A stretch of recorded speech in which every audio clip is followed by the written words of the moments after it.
لله كفى وسلام على عباده الذين اصطفى أما بعد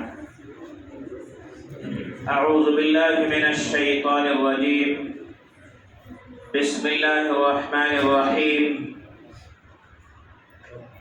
يا أيها الذين آمنوا اتقوا الله حق تقاته ولا تموتن إلا وأنتم مسلمون وقال تبارك وتعالى ظهر الفساد في البر والبحر بما كسبت أيدي الناس صدق اللہ العظیم۔ آج کے اس جلسے کے صدر پمپری چنچوڑ جمعیت علماء کے صدر حاجی گلزار شیخ صاحب، قاری اقبال صاحب، اس جلسے میں تشریف فرما مولانا عبدالشکور ندوی صاحب، قاری اشرف صاحب، قاری یاسین صاحب، اور اس علاقے دیہو روڈ حلقے کے جمعیت کے صدر حاجی عبدالرزاق صاحب، مشیر پٹھان صاحب، آصف بھائی، اس مسجد کے امام، کامیاب امام جناب حافظ مشتاق صاحب، قاری شاہنواز صاحب، اس محلے کے تمام برادران اسلام، معزز شخصیات، نوجوان حضرات اور عزیز بچوں، یہ جمعیت علماء حلقہ دیہو روڈ کا اور اس مسجد کا یعنی مسجد قباء کا جمعیت کے اعتبار سے جمعیت کی طرف سے ایک اہم اجلاس ہے، اصلاح معاشرہ کا اجلاس ہے۔ لیکن اصلاح معاشرے کے تعلق سے ایک چھوٹی سی مثال آپ کو میں دیتا ہوں کہ ایک بچہ ہمارے مدرسے میں داخلہ لیا، داخلہ لینے کے بعد اس نے فارم فل کیا، فارم فل کرنے کے بعد اس نے لکھا کہ میں یہاں کے تمام قانون کو، تمام دستور کو مانوں گا۔ اب مدرسے کے اوقات میں وہ بچہ محلے کے قریب کے بچوں کے ساتھ جا کر پڑھنے کے لکھنے کے اوقات میں وہ کھیلنے کودنے اور مستی کرنے لگے۔ اب جب استاذ نے اس کو دیکھا اور بلایا تو بلانے کے بعد استاذ نے اس کو مارا، تو اس بچے نے کہا کہ فلاں بچہ محلے کا فلاں بچہ بھی کھیل رہا تھا جو اس مدرسے میں پڑھتا نہیں، تو استاذ نے پھر اس کو مارا۔ تو اب سوال یہ پیدا ہوتا ہے کہ دونوں بچے کھیل رہے تھے، استاذ نے اس کو کیوں مارا؟ استاذ نے ان کو کیوں ڈانٹا؟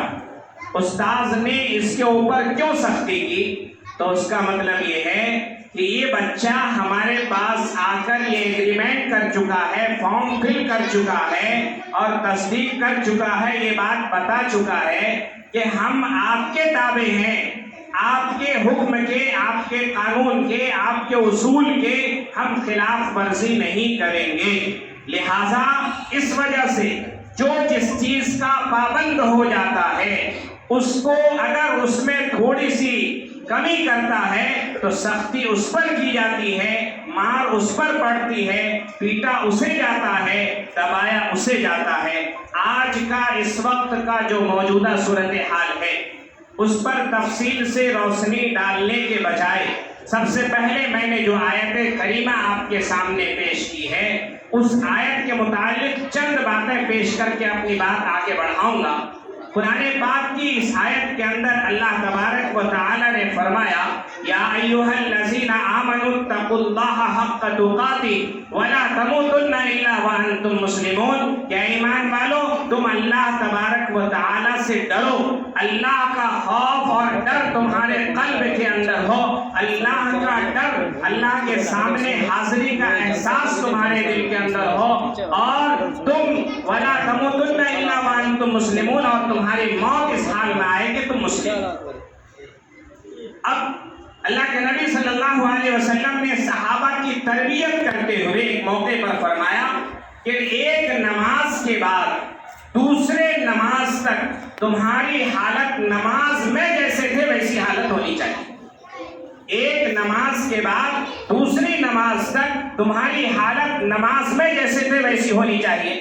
کسی نے سوال کر دیا، اے اللہ کے نبی صلی اللہ علیہ وسلم، ہمارے پاس بیوی بچے ہیں، ہمارے پاس گھر بار ہیں، ہمارے پاس کاروبار ہیں، ہمارے پاس دوسری مصروفیات، دوسری مشغولی ہے، ڈیوٹیز ہیں، الگ الگ ایکٹیویٹیز ہیں، الگ الگ ہمارے کام ہیں، تو ہم کس طریقے سے جیسے نماز کی حالت میں تھے ویسے ہی نماز کی حالت میں رہ سکتے ہیں؟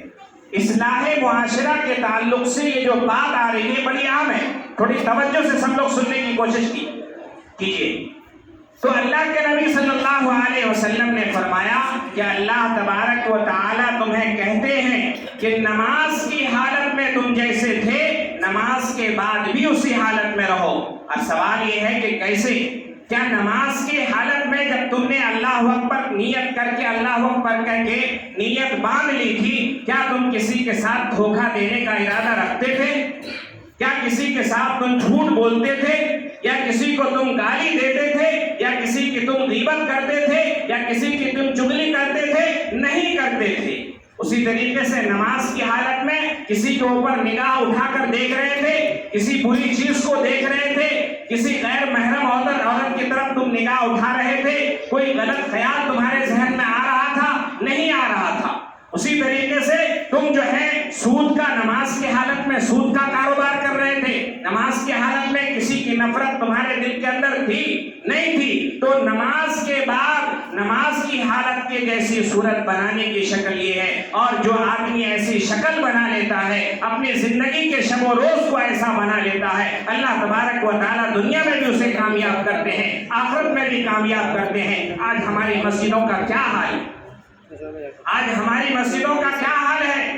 ہم آتے ہیں کسی نماز پڑھنے کے لیے آتے ہیں کسی کو دھوکہ دے کر کے، اور نماز پڑھ کے نکلتے ہیں تو کسی کو دھوکہ دینے کے لیے، نماز پڑھ کر آتے ہیں، نماز پڑھنے کے لیے آتے ہیں تو کسی کا نقصان کر کے، اور نماز پڑھ کے جاتے ہیں تو کسی کو نقصان کے لیے۔ ایسی حالت اللہ کو برداشت نہیں ہے۔ اللہ تبارک و تعالیٰ کی طرف سے جو حالات پیدا کیے جا رہے ہیں اس ملک کے اندر نہیں بلکہ پوری دنیا کے اندر جو حالات برپا کیے جا رہے ہیں، ہم سب کے لیے بڑی عبرت کی چیز ہے، بڑی نصیحت کی چیز ہے۔ اس ملک کے علاوہ سارے عالم کے اندر، شام کے اندر، لیبیا کے اندر، مصر کے اندر، اسی طریقے سے جو ہے دوسرے ممالک کے اندر اور فلسطین کے اندر جو حالات چل رہے ہیں، مسلمانوں کو باخبر ہونے کی ضرورت ہے، مسلمانوں کو خبردار ہونے کی ضرورت ہے، مسلمانوں کو ہوش کے ناخن لینے کی ضرورت ہے، مسلمانوں کو اپنے پیروں پر کھڑے ہونے کی ضرورت ہے۔ اللہ تبارک و تعالیٰ نے قرآن پاک کی جو آیت میں نے آپ کے سامنے پیش کی اس کے اندر اللہ تبارک و تعالیٰ فرماتے ہیں ظہر الفساد فی البر والبحر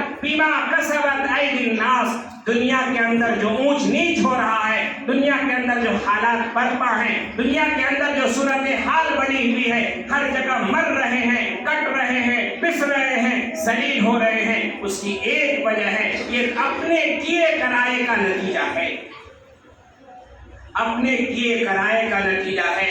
ایسے حالات میں میرے محترم بزرگ اور دوستو، اس وقت پوری دنیا کے اندر جو صورتحال چل رہی ہے اس کی طرف نظر اٹھانے کے بجائے اس ملک ہم بھارت میں رہ رہے ہیں، تو بھارت کے مسلمانوں کے لیے بڑے آزمائش کن حالات پیدا کیے جا رہے ہیں۔ آج سے تقریباً 30-40 سال پہلے مولانا علی میاں ندوی علیہ الرحمہ نے کہا تھا، مولانا ابو الحسن علی میاں ندوی رحمۃ اللہ علیہ نے کہا تھا کہ اذان جتنی دینی ہو دے لو، نماز کھلے میں جتنی پڑھنی ہے پڑھ لو، عبادتیں کھلے میں جتنی کرنی ہو کر لو، ورنہ میں یہ دیکھ رہا ہوں آج سے 23 سال پہلے ان کا انتقال ہوا ہے، اور آج سے 40 سال پہلے انہوں نے کہا تھا، اور ہندوستان میں ان کے زمانے میں اور ان کے بعد جو ہے ویسا عالم، ویسا مفکر اسلام، ویسا مدبر اسلام کوئی پیدا نہیں ہو سکتا ہندوستان کی سرزمین پر۔ مولانا علی میاں ندوی رحمۃ اللہ علیہ نے برما کی سرزمین پر کہا تھا، پورے ہندوستان کے مسلمانوں کو سامنے رکھ کر کے جتنی اذان دینی ہو دے لو، جتنی نمازیں پڑھنی ہو پڑھ لو، جتنی عبادتیں کرنی ہو کر لو، اپنے آپ کو کھڑا کر لو، تیار کر لو، ورنہ حالات یہ آ رہے ہیں کہ تم کو تمہاری اذانوں پر، تمہاری نمازوں پر، تمہاری عبادتوں پر، تمہارے مسلم پرسنل لا پر، تمہارے آئلی مسائل کے اوپر جو روک لگیں گے، اور اس وقت تم چاہ کر بھی نہیں کر سکتے ہو۔ آپ نے دیکھا 2006 کے بعد جو ڈیسیجن آیا، اکثر سال کا اکثر مہینہ فجر کی نماز میں ہم اذان مائک سے نہیں دے سکتے، بھائیو بزرگ اور دوستو، ہم سوچیں غور کریں، اس وقت مسلم پرسنل لا کے جو حالات پیدا کیے جا رہے ہیں، مسلم پرسنل لا کے اندر تبدیلی کی جا رہی ہے، مسلمان شور مچانے کے لیے تیار ہو جاتا ہے، یکساں civil code, common civil code بنایا جا رہا ہے، یکساں سول کوڈ بنایا جا رہا ہے، سب کے لیے ایک سمان ناگرک سنہتا، سمان ناگرک قانون بنایا جانے کی کوشش کی جا رہی ہے۔ وہ کیا ہوگا؟ میرے محترم بزرگوں، تو شریعت میں یہ ہے کہ باپ کی دولت میں بیٹے کو ڈبل حصہ ملتا ہے، بیٹی کو سنگل حصہ ملتا ہے، وَلِلذَّكَرِ مِثْلُ حَظِّ الْأُنثَيَيْنِ۔ لیکن آج آپ اندازہ لگائیں، اس ملک کے اکثر حصے میں، اس ملک کے اکثر مسلمان باپ کی دولت میں اپنی بہن کا حصہ جو شریعت نے طے کیا وہ نہیں دیتے۔ ہم نماز پڑھنے میں ذرا سی غلطی ہو جائے امام صاحب کی تو اس کی ٹانگ کھینچنے میں کم نہیں کرتے، لیکن معلوم نہیں کہ ہم نے اپنے بہن کا حق دبا کر کے یہاں نماز کے لیے کھڑے ہیں، جو کہ حرام ہے، حرام کر کے ہم یہاں آئے ہوئے ہیں، اپنے بھائی کا حصہ دبا کر کے، اپنے رشتہ دار کا حصہ دبا کر کے، اس کے مال کو، اس کی دولت کو ہڑپ کر کے ہم یہاں پر آئے ہوئے ہیں۔ کیا اللہ تبارک و تعالیٰ نہیں دیکھ رہا؟ اللہ تعالیٰ ہمارے سارے حالات کو دیکھ رہا ہے۔ لہذا بھائیو بزرگو اور دوستو، ہم اس اصلاح معاشرے کے تعلق سے غور کریں، فکر کریں، اپنے آپ کو اپنے اندر سے توبہ کرنے کی کوشش کریں۔ توبہ کرنے والا اللہ کو بڑا محبوب ہے۔ ہمارا حق جس پر ہے ہم اسے معاف کر دیں، جس کا حق ہمارے اوپر ہے ہم اس کو دے دیں، اور اگر نہیں دے سکتے ہیں تو اس سے جا کر معافی مانگ لیں۔ یہ ہمارے لیے دنیا سے جانے سے پہلے ہمارے لیے بڑا قیمتی سودا ہوگا۔ بہرحال اس وقت پوری دنیا کے جو حالات چل رہے ہیں، خاص طور سے فلسطین کے حالات جو چل رہے ہیں، ایسے وقت میں فلسطین کی مختصر باتیں آپ کے سامنے پیش کروں گا 10 منٹ میں، اور اس کے بعد جو ہے ہم کو فلسطینیوں کی مدد کیسے کرنی ہے اس کی طرف اپنی بات لے جا کر انشاءاللہ اپنی بات مکمل کروں گا۔ پوری دنیا کے اوپر اس وقت جو ہے یہودیوں کا ایک اثر ہے، یہودیوں کا ایک اثر ہے، اور آج سے تقریباً 105-6-7 سال پہلے 1916 سے لے کر 1918 تک یہودیوں کے پاس کہیں پوری دنیا میں کوئی مقام رہنے کے لیے، بسنے کے لیے، ان کے لیے کوئی جگہ نہیں تھی۔ 107 سال پہلے تقریباً 1916 اب وہ چاروں طرف بھٹک رہے تھے، پریشان ہو رہے تھے، اور جرمنی میں ہٹلر نے 1945 کے اندر اس کو خوب کوٹ کر کے مارا، اور اس قدر مارا، اور مارنے کے بعد اس نے ایک جملہ کہا تھا کہ میں نے 90% یہودیوں کو مارا اور 10% یہودیوں کو چھوڑا ہے، تاکہ آگے آنے والا زمانہ دیکھے گا، آگے آنے والے حالات دیکھیں گے کہ یہودیوں کی کیا خصلت تھی، یہودیوں کی کس غلطی کی وجہ سے، یہودیوں کی کس شرارت کی وجہ سے، یہودیوں کی کس بدتمیزی کی وجہ سے میں نے اس کو مارا ہے، تاکہ پوری دنیا اس کا دیکھے گی کہ میں نے اس وجہ سے مارا، اور مجھے کہا جائے گا کہ میں نے صحیح مارا۔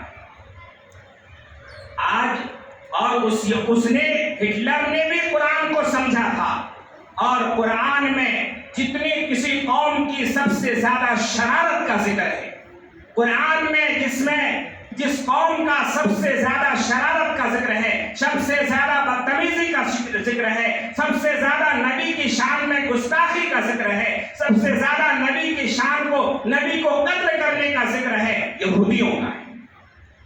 یہودیوں نے ہی نبیوں کو آرے سے چیرا، یہودیوں نے ہی نبیوں کو ذلیل کیا، یہودیوں نے ہی نبیوں کو قتل کرنے کی کوشش کی، عیسیٰ علیہ السلام کو قتل کرنے کی کوشش کی۔ اتنی خطرناک قوم تھی کہ نبی کوئی پیغام لے کر آئے تو سورہ بقرہ کو آپ پڑھیے، سب سے زیادہ یہودیوں کی برائی اور سب سے زیادہ یہودیوں کی ہسٹری سورہ بقرہ کے اندر اللہ تبارک و تعالیٰ نے ذکر کیے۔ قیامت تک پڑھنے والا انسان پڑھتا رہے گا، اس سے عبرت اور نصیحت حاصل کرتا رہے گا کہ یہودیوں کی کیسی شرارت۔ یہودی جہاں رہتا ہے وہی ساری چیزوں کو نقصان پہنچاتا ہے، اور یہودی یہ چاہتا ہے کہ پوری دنیا کے اوپر ہماری حکومت ہو جائے۔ اس وقت برٹش کا سپورٹ اس وقت برطانیہ کا سپورٹ اس کے پاس تھا، برطانیہ سپر پاور تھا، آج امریکہ اس کا سپر پاور ہے اور باطل طاقتیں متحد ہو چکی ہے۔ اگر کوئی متحد نہیں ہے تو مسلمانوں کی صف میں متحد نہیں ہے۔ اس مسجد میں 10 15 20 نمازی آتے ہوں گے فجر کی نماز کے اندر، اس میں بھی 4 کے دل 4 طرف لگے ہوئے ہوں گے، کسی کا دل ایک نہیں ہوگا۔ جیسے محترم بزرگ اور دوستوں، اس جلسے سے مقصد یہ ہے کہ ہماری صف کے اندر اتفاق پیدا ہو، ہماری صفوں کے اندر اتحاد پیدا ہو، ہم سب مل جل کر اس محلے کے لیے، اس سماج کے لیے، اس بستی کے لیے، اس معاشرے کے لیے کوئی ایسا کام کر کے جائے کہ آئندہ سینکڑوں سال تک اس محلے کے لوگ سکون کے ساتھ، عزت کے ساتھ زندگی گزار سکیں، سر اٹھا کر زندگی گزار سکیں۔ میں مبارکبادی دیتا ہوں اس جلسے کا آرگنائز کرنے والے حاجی عبدالرزاق صاحب، مشیر پٹھان صاحب، اس مسجد کے صدر، اس مسجد کے ذمہ داران کو کہ آپ اس طریقے کے جلسے بارہا منعقد کیجئے، لوگوں کو جوڑیے، جوڑنے والوں کو اللہ تبارک و تعالی جوڑتا ہے۔ بہرحال میں بتا رہا تھا کہ 1916 سے 18 تک اس کو کچھ نہیں ملا، اس کے بعد بھٹکتے رہے۔ 1945 کے آس پاس جب ہٹلر نے ان کو قتل کر کے ختم کر دیا اور ان کی کہیں کوئی پوری دنیا میں کوئی بستی نہیں رہی، تو ان کو یہ سمندر کے اندر کشتیوں میں بھٹکتے رہے، کھانے پینے کو ترستے تھے اور جو ہے کپڑے ان کے پاس نہیں تھے۔ عرب کے پاس ہاتھ پھیلانے کے لیے آئے، عرب ممالک کے لوگ، فلسطین کے لوگ۔ فلسطین کا پرانا نام جو علماء ہے وہ جانتے ہیں کنعان تھا، جہاں حضرت یوسف علیہ السلام رہا کرتے تھے، حضرت یعقوب علیہ السلام کا وہ مسکن ہے، حضرت یعقوب علیہ السلام وہاں رہے ہیں کنعان میں، اسی کو فلسطین کہا جاتا ہے۔ تو بہرحال عرب کے لوگوں کے پاس یہ درخواست کی گئی کہ انسانیت کی بنیاد کے اوپر ان لوگوں کو کوئی رکھنے کو تیار نہیں ہے، آپ رکھ لیجئے تاکہ یہ لوگ یہاں رہیں گے، بسیں گے۔ عرب کے لوگ سادہ دل تھے، سادہ دل لوگوں نے ان لوگوں کو کہا کہ ٹھیک ہے، جتنے لوگ کشتی پر سوار ہیں، 100 200 500 لوگ ہیں، ان کو ایک کنارے کے اوپر جو ہے ان کو بسا دیا جائے۔ اس شہر کا نام یروشلم قرار دیا گیا اور وہاں پر ان کو بسا دیا گیا۔ لیکن یہودی اپنی سازش، اپنی شیطانی چال کی وجہ سے وہ حرکت کرتے رہے۔ دھیرے چند سالوں کے اندر انہوں نے ایک شوشہ چھوڑا کہ دنیا کے تمام ممالک کے اندر ہر مذہب کے پاس کوئی نہ کوئی ملک ہے۔ مسلمانوں کے پاس 40-50 ملک ہے، دوسرے مذہب کے پاس والوں کے پاس ملک ہے، کسی اور مذہب کے پاس ملک ہے، لیکن یہودیوں کا کوئی مذہب نہیں ہے، لہٰذا اس کو بسایا جائے، اس کا ملک قرار دیا جائے۔ اور 1948 میں امریکہ نے اس کو سپورٹ کرتے ہوئے ایک اسرائیلی اسٹیٹ، ایک اسرائیلی یہودی ملک، ایک یہودی کنٹری کی بنیاد ڈالی اور یہودی کی کنٹری کی بنیاد ڈالی۔ آج وہ یہودی جو مسلمانوں کے اوپر ظلم و ستم کر رہا ہے، سوشل میڈیا کے اوپر آپ دیکھ رہے ہیں، اور آپ دیکھ رہے ہوں گے کہ کیسا ایک نوجوان اپنے گھر کے کل پرسوں میڈیا کے اندر آیا، سوشل میڈیا کے اوپر وہ وائرل ہوا، آپ نے دیکھا کہ ایک شخص کے گھر کے سارے لوگ، پورا گھر تباہ ہو گیا، پورا خاندان تباہ ہو گیا، ایک آدمی بچا ہوا، ایک نوجوان اور کہیں باہر تھا، بچ گیا۔ تو کل اس نے جو ہے سوشل میڈیا کے اوپر جو ہے اس نے مٹھائی تقسیم کیا اور کہا کہ اللہ کا شکر ہے کہ میرا پورا خاندان اسلام کی حفاظت کے لیے، مسجد اقصی کی حفاظت کے لیے، دین کی حفاظت کے لیے، نبیوں کی سرزمین کی حفاظت کے لیے پورا خاندان شہید ہو گیا۔ ہم خوش نصیب ہیں، صرف میں بچا ہوں، میں بھی انشاءاللہ شہید ہو جاؤں۔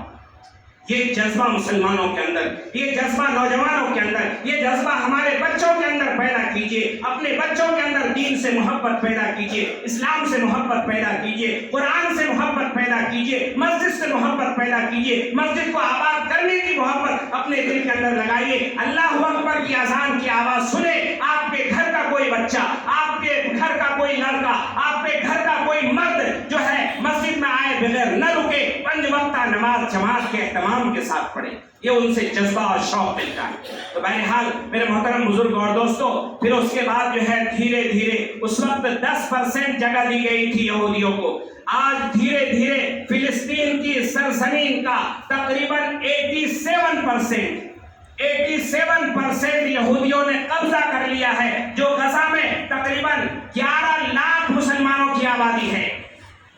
اور یہ جو مسلمانوں کی آبادی ہے حضرت ابراہیم اور حضرت اسماعیل علیہ السلام کے خاندان کی ہے۔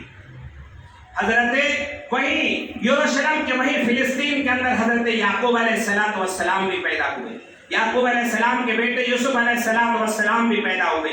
وہیں پر اسی بیت المقدس کے پاس اپنی ماں کے پیٹ سے بغیر باپ کے حضرت عیسیٰ علیہ السلام بھی پیدا ہوئے۔ اور وہی سرزمین ہے جہاں زکریا علیہ السلام کا محراب تھا۔ زکریا علیہ السلام نے اپنی سالی کی بیٹی حضرت مریم علیہ السلام کو وہاں پر لا کر رکھا تھا، تو اس محراب کے اندر تازے پھل فروٹ ملتے تھے، قرآن میں اس کا تذکرہ ہے۔ اور اس سرزمین کو یہودی ناپاک کر کے ختم کرنے کی کوشش کر رہے ہیں، اور اس یہودیوں کا قبضہ ہے۔ مسجد اقصیٰ کی حفاظت کیوں ضروری ہے؟ مسجد اقصیٰ مسلمانوں کا قبلہ اول ہے۔ جناب محمد رسول اللہ صلی اللہ علیہ وسلم 17-18 مہینہ مسجد اقصیٰ کی طرف رخ کر کے نماز کیے ہیں۔ مسجد اقصیٰ کا تعلق مسلمانوں سے کیوں ہے؟ اس لیے کہ وہاں لاکھوں انبیاء کرام علیہ السلام کا مسکن رہا ہے اور وہیں مبعوث ہوئے ہیں۔ مسجد اقصیٰ کا مسلمانوں سے تعلق اس وجہ سے ہے کہ مسجد اقصیٰ کے اندر اللہ کے نبی صلی اللہ علیہ وسلم نے ہجرت میں اللہ کے نبی صلی اللہ علیہ وسلم معراج پر جاتے ہوئے آپ علیہ السلام نے وہاں تمام انبیاء کی امامت کروائی ہے۔ وہی وہ مقام ہے جہاں مقتدی تمام کے تمام نبی تھے اور امامت کرنے والا بھی نبی تھا، مقتدی بھی نبی اور امام بھی نبی تھا، امام الانبیاء جناب محمد رسول اللہ صلی اللہ علیہ وسلم۔ مسجد اقصیٰ کی پامالی آپ نے دیکھا پچھلے سال اور اس سے پچھلے سال رمضان کے مہینے کے اندر اعتکاف میں بیٹھے ہوئے تھے لوگ، وہاں یہودی فوجی آ کر کے وہاں کے بچوں کو، وہاں کے نوجوانوں کو، وہاں کے بوڑھوں کو، اعتکاف میں بیٹھنے والے اعتکاف کرنے والوں کو گولیوں سے بھون کر شہید کر دیا۔ یہ سارے حالات پچھلے 70 72 75 سال سے چل رہے ہیں، اور حماس کے لوگ اور فلسطین کے مسلمان برداشت کرتے رہے۔ جب ان سے رہا نہیں گیا تو انہوں نے پلان بنایا، اور پلان بنانے کے بعد اسرائیل کے اوپر حملہ کیا ہے، جہاں حملہ کر کے یہ ثابت کیا ہے کہ اگر ہم کو چھیڑو گے تو ہماری طاقت ظاہری اعتبار سے کچھ بھی نہیں ہو، لیکن ہم تم کو چھوڑیں گے نہیں۔ اس طریقے سے حماس کے لوگوں نے بتا دیا۔ دوسری چیز میرے محترم بزرگ اور دوستو، حماس کے اور فلسطین کے مسلمانوں کے لیے دعاؤں کی ضرورت ہے۔ کس طریقے سے ہم کام کر سکتے ہیں؟ پہلی تو یہ ہے رجوع اللہ، اللہ کی طرف رجوع ہو جائیں۔ رات کی تنہائی میں اٹھ کر کے ہر فرد جو ہے اپنے مسلم بھائیوں کے لیے جو ہے دعائے رحمت کرے، جو شہید ہو گئے ہیں ان کے لیے دعائے مغفرت کرے۔ اللہ تعالیٰ جو ان کے اوپر عذاب بھیجے ہوا ہے ان عذاب سے اللہ تعالیٰ ان کی حفاظت فرمائے۔ ظالم کے پنجوں کو اللہ تبارک و تعالیٰ موڑے، ظالم کے پنجے کو توڑے، یہودیت کا ستیہ ناش کرے، اور یہودی کے سپورٹ کرنے والے جتنے لوگ ہیں جو انسانیت کی بنیاد پر نہیں بلکہ دولت اور طاقت کی بنیاد کے اوپر اس کا سپورٹ کر رہے ہیں، اللہ تعالیٰ ایسی تمام طاقتوں کو ناکام کرے، ذلیل کرے۔ دوسری چیز میرے محترم بزرگ اور دوستو، ہم ان کے لیے کیا مدد کر سکتے ہیں، اس کے لیے آپ کو پیغام دینا چاہوں گا۔ آج سوشل میڈیا کا ہر کوئی نہ کوئی گروپ ہر آدمی کے پاس ہے، کوئی فیس بک پر ہے، کوئی انسٹاگرام پر ہے، کوئی یوٹیوب کے اوپر ہے، اور کوئی جو ہے ٹویٹر کے اوپر ہے، کم سے کم واٹس ایپ کے اوپر ہے۔ کم سے کم آپ یہ کہیے کہ فلسطین کی حفاظت کے لیے، ظلم جو کر رہے ہیں، ظالم کو باز آنے کی ضرورت ہے، ورنہ اللہ کا قہر اس کے اوپر آئے گا اور اللہ تبارک و تعالیٰ ظالم کو برباد کرے گا، ظالم کو ملیہ میٹ کرے گا، ظالم کو ختم کرے گا۔ سوشل میڈیا کے اوپر جو ہے آپ اس طریقے سے اپنا پیغام درج کروائیے، اپنا احتجاج درج کروائیے، لیکن افسوس کی بات ہے کہ 55-56 ممالک پوری دنیا کے اندر مسلمانوں کے اور اسلامی ممالک ہیں، پتہ نہیں ان کو کیا ہو گیا ہے۔ عیش و عشرت کے اندر، شباب اور کباب کے اندر، دنیاوی دولت کے اندر، دنیاوی تمام چیزوں کے اندر اس قدر ان کو گھسا دیا گیا ہے، ان کو مبتلا کر دیا گیا ہے کہ دنیا کی محبت ان کے قلوب کے اندر بھرپا کر گئی ہے، اور ان کے اندر جو نفاق برپا ہوا ہے، نفاق کی وجہ سے کوئی کھل کر کے مخالفت نہیں کر رہا ہے۔ کیا آج جو اپنا حق مانگ رہا ہے اسے دہشت گرد کہا جا رہا؟ ہمارے ملک کی بھی پالیسی چینج ہوئی ہے، ہمارے ملک کے